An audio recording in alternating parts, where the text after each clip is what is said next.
La désobéissance civile, on pourrait la définir avec 5 critères. D'abord, c'est une désobéissance, c'est-à-dire une transgression de la loi. Ensuite, c'est une désobéissance collective. Il ne s'agit pas de transgresser la loi tout seul, mais de le faire avec un groupe, avec un ensemble de personnes engagées dans cette action. Le troisième critère, c'est très important, c'est de transgresser la loi de manière publique, en donnant la possibilité aux autorités de réprimer l'action. Le quatrième critère, c'est que la désobéissance civile vise le bien commun, ne vise pas des intérêts particuliers d'une personne ou d'un groupe. Le cinquième critère, le dernier critère, c'est que les personnes qui sont engagées dans la désobéissance civile assument les conséquences de leur acte, et en particulier les conséquences judiciaires. Il faut avoir un principe général qui justifie l'action qu'on fait, la justice, la dignité, l'humanité, la solidarité. Donc on dit voilà, est-ce que vous trouvez qu'on peut vraiment laisser quelqu'un mourir de faim et de soif dans la rue? Alors tout le monde va dire oh non, c'est pas. Peu de gens vont dire si, mais qui crèvent. Donc, et on dit voilà, est-ce que c'est juste, digne, humain? Donc il faut avoir un principe qui justifie le fait qu'on s'oppose à quelque chose qu'on trouve être indigne. La désobéissance civile est une arme politique parce que ce sont les citoyens qui font irruption dans la scène politique en utilisant des moyens qui ne sont pas les moyens des politiciens habituels. Et ça dérange beaucoup les politiciens parce que ça court-circuite à la fois les gouvernements, les partis, les syndicats. Aujourd'hui, il y a quand même une défiance envers les institutions. Et donc, on voit que les résistances sont plutôt auto-organisées, locales. En fait, la désobéissance civile ne vise pas prioritairement à changer un régime dans son ensemble, mais à modifier une loi qu'on trouve injuste ou indigne. C'est très précisément quelque chose à quoi on s'oppose, mais pas le régime en général. Il y a des points communs entre objection de conscience et désobéissance civile, puisqu'il s'agit, dans un cas comme dans l'autre, d'assumer les conséquences de ces actes. Mais dans un cas, c'est une action collective visant à faire changer la loi. Dans l'autre, c'est une attitude individuelle cherchant à mettre sa conscience et ses actes en accord les uns avec les autres.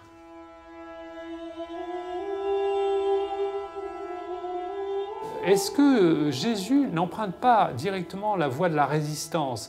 Il refuse par exemple d'aller dans le sens des zélotes qui combattaient de façon violente le pouvoir romain.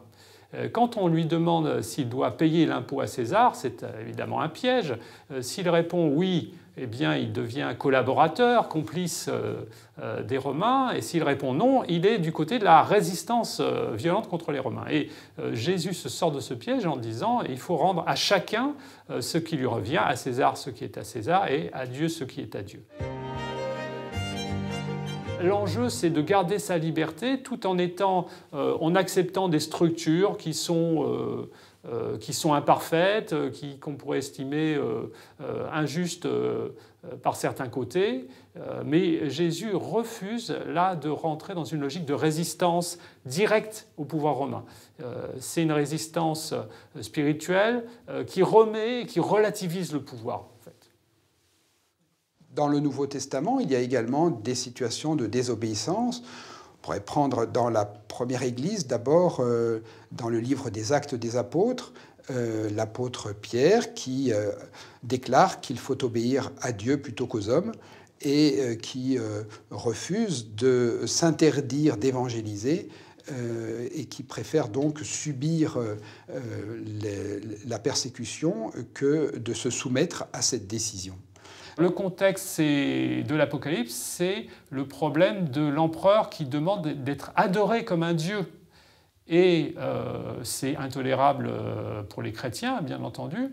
Et le problème, c'est que ça devient même une condition sociale.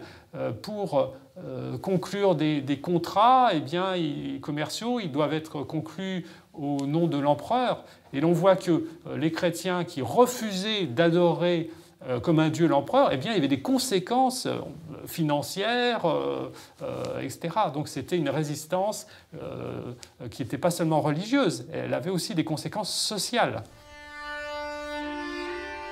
Luther, en 1517, a affiché ses 95 thèses pour protester contre certaines dérives de l'Église. et notamment toute la question des indulgences. Il s'agissait de payer son salut, d'acheter son salut.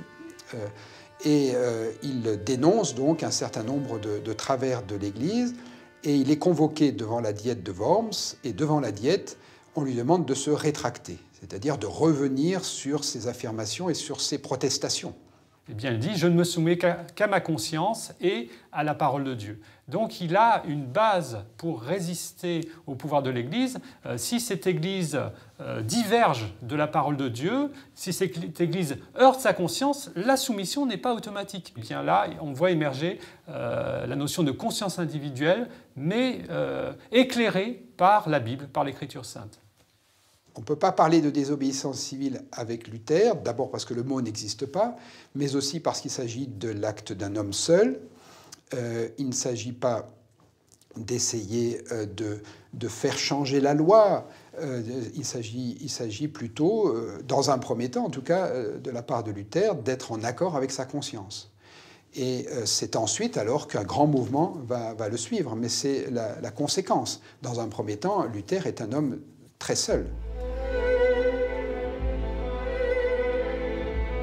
Comme on le sait, en 1933, Hitler prend le pouvoir, avec d'ailleurs un soutien populaire protestant, notamment protestant, assez large, et une bonne partie de l'Église protestante le soutient.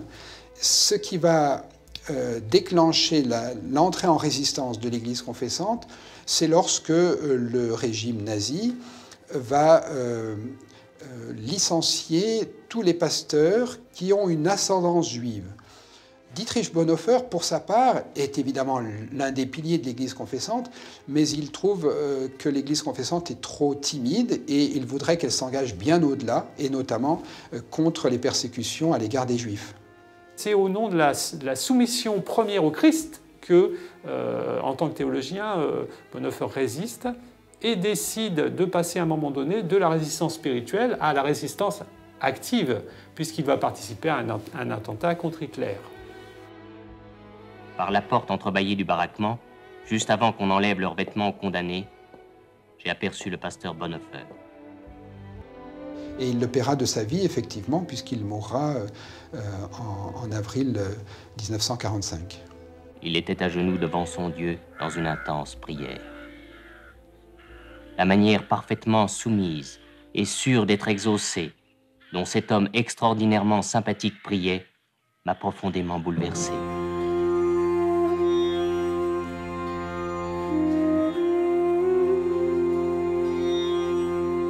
Le Mahatma Gandhi, dont le nom symbolise à travers l'immense péninsule l'espoir de tout un peuple, poursuit une action commencée voici 40 ans.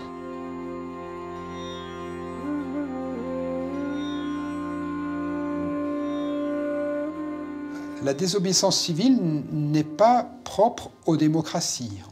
On a des exemples dans l'histoire d'actions de désobéissance civile dans des régimes totalitaires. Les premières actions de désobéissance civile menées par Gandhi étaient dans un régime colonial. Alors, ce n'est pas tout à fait le Troisième Reich, mais c'est quand même un régime qui n'a rien de démocratique. D'abord en Afrique du Sud, ensuite en Inde, sous l'oppression coloniale britannique. La Grande Marche des Noirs sur Washington a réuni quelques 200 000 manifestants. Cette marche entreprise pour réclamer l'égalité des droits entre blancs et noirs aux États-Unis fera-t-elle de cette journée une date historique? Car on n'ignore pas que le président Kennedy a mis au premier plan de son programme l'abolition de toute ségrégation.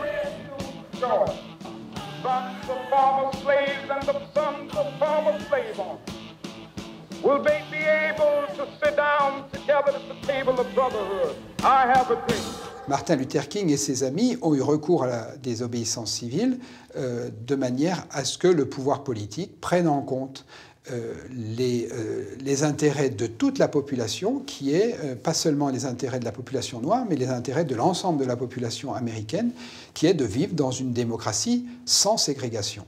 Et donc c'est le bien commun qui était visé. Martin Luther King était convaincu de l'égalité de tous les hommes devant Dieu, quelle que soit la couleur de leur peau.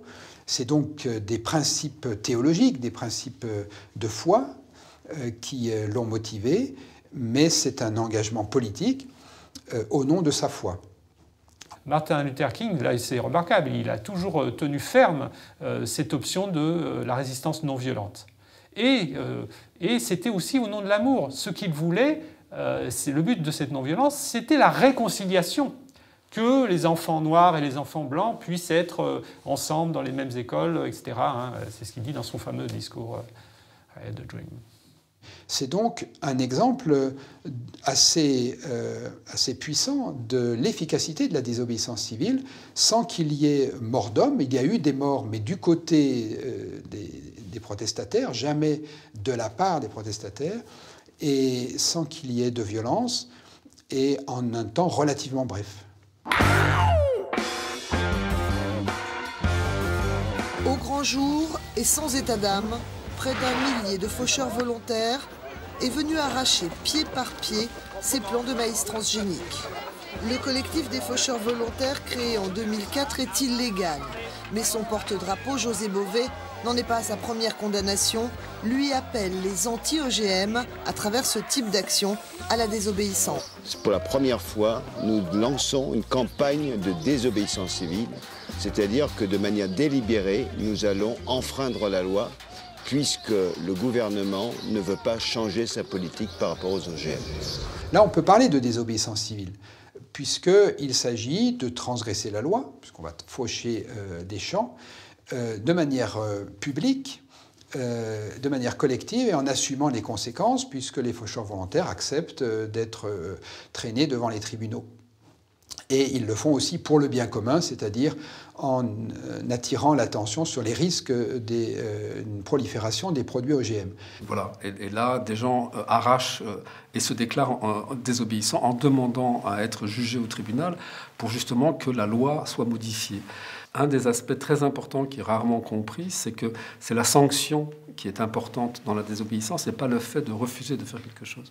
En revanche, quand des faucheurs OGM détruisent une vigne OGM de l'INRA à Colmar, une vigne qui était expérimentale, là, je crois qu'il y a une erreur, que ce n'est pas une résistance, c'est plutôt une peur irrationnelle des OGM qui ne discerne pas entre les différents OGM.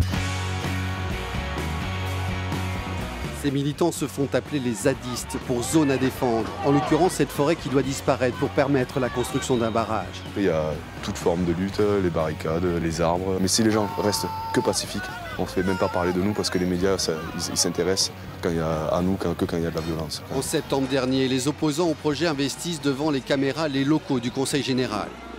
Certains reconnaissent avoir participé à d'autres actions musclées, comme celle menée contre l'aéroport de Notre-Dame-des-Landes, avec parfois des confrontations violentes avec les forces de l'ordre. Ce n'est pas Sivins ou Notre-Dame-des-Landes, mais Roibon dans l'Isère. Ces opposants protestent contre un projet de parc de loisirs. Parmi eux, certains n'imaginaient pas se retrouver ici un jour pour défendre leur forêt. Un projet condamné par une enquête publique. En juillet, les experts ont donné unanimement un avis défavorable. Et pourtant, les travaux ont déjà commencé. Près de 40 hectares défrichés pour construire l'ensemble. Nous n'avons jamais été écoutés dans ce dossier. À aucun moment, on ne nous a entendus. On nous a même décrédibilisés. Les responsables politiques ont été face à nous et non pas avec nous. Je crois que les actions des zadistes à Notre-Dame-des-Landes, par exemple, ou au barrage de Sivens, ne peuvent pas être considérées comme de la désobéissance civile au sens strict.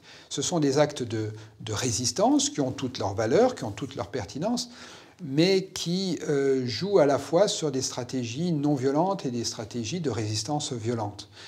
Par conséquent, si on applique les critères de Gandhi, la désobéissance civile ne peut pas s'appliquer à ces actes-là. Il faut que la cause soit juste et il faut qu'il y ait des chances raisonnables de gagner le combat. Donc voilà, est-ce que les moyens sont toujours appropriés ? Je ne pense pas que les casseurs qui brisent des vitrines dans une ville comme Nantes pour protester contre l'implantation d'un aéroport à Notre-Dame-des-Landes fassent avancer du tout la cause de la désobéissance civile.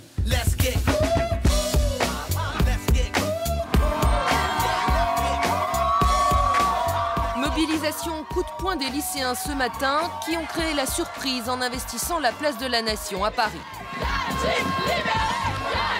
Ils sont plusieurs milliers à avoir répondu à l'appel de 2 syndicats. L'objectif, protester contre l'expulsion de 2 lycéens étrangers ces derniers jours. Et en fait, pour nous, c'est juste inadmissible parce que le droit à l'éducation, ça doit être pour tous, avec ou sans papier.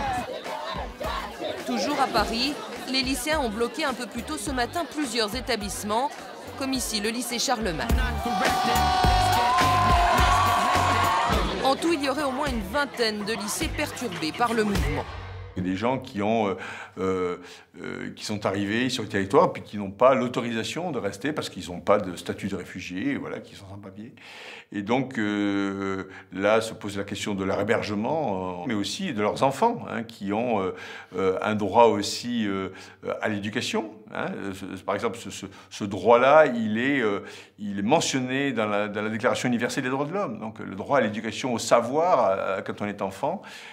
Et donc, il y a des gens qui ont pensé que ce droit était inaliénable et qui donc, des instituteurs, des enseignants, ont désobéi à l'organisation de la société et de l'éducation nationale qui dit il faut que les enfants aient une carte d'identité, il faut qu'ils aient des parents identifiés. Or, les écoles, aujourd'hui en France, des institutions d'éducation prennent en charge des enfants sans papier, dont les parents n'ont pas de papier, et là, ils sont dans une vraie désobéissance, mais au nom de valeurs universelles qu'ils considèrent comme fondamentales.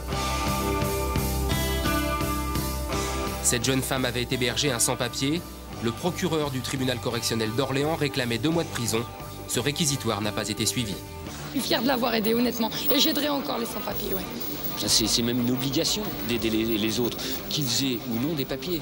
Mais quand ils le font dans un but désintéressé, il n'y a pas délit de solidarité. Préparer des repas chauds pour des migrants sans papier, jusqu'à hier, cela pouvait être un délit. Un délit prévu par une loi de 1945, jusqu'alors très peu appliquée, mais durcie en 2007. Où finit la solidarité? Où commence l'aide au séjour irrégulier pour ces bénévoles? La question ne s'est jamais posée en ces termes. C'est nous faire culpabiliser juste parce que face à des êtres humains, on se comporte comme des êtres humains. Être puni pour avoir contourné la loi, c'est ce qu'a vécu Jean-Claude Lenoir en 2004. Avec un autre militant associatif, il est arrêté, placé en garde à vue et mis en examen. Leur tort, avoir hébergé des migrants. J'ai rien fait de mal, j'ai fait quelque chose que j'aurais dû faire bien avant et je ne regrette pas ce que j'ai fait maintenant. J'ai été acquitté. Lui invoque l'obligation de venir en aide. C'est une nécessité. Tous ces gens, ils sont pas solubles dans l'air, quoi. 40 migrants de Calais arrivent au centre de rétention administratif de Nîmes. Ils sont libérés quelques heures plus tard, en pleine nuit, pieds nus, dans une ville inconnue. La CIMAD et l'église réformée de Nîmes se mobilisent immédiatement pour accueillir ces jeunes hommes dans les locaux de la paroisse de la Fraternité. 19 Afghans y trouvent refuge.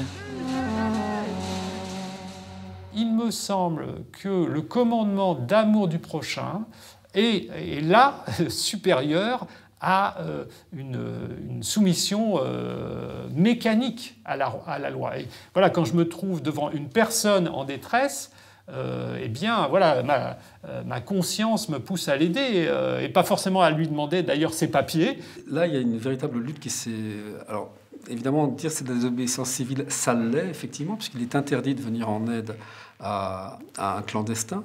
C'est interdit par la loi. Et donc le faire, qui est un geste, disons, humanitaire, c'est contrevenir à la loi. Et les gens qui le faisaient savaient très bien qu'ils contrevenaient à la loi, puisque non seulement ils faisaient le geste humanitaire de le faire parce que voilà, ils voulaient le faire, mais par ailleurs, ils savaient qu'ils étaient engagés dans ce combat pour supprimer de la loi ce qu'ils appelaient le délit de solidarité, et ce qui a marché relativement, puisque avec l'arrivée du gouvernement socialiste en 2012, l'article a été supprimé. Donc on peut dire que cette désobéissance civile, qui a consisté continuellement à venir en aide aux clandestins, a marché.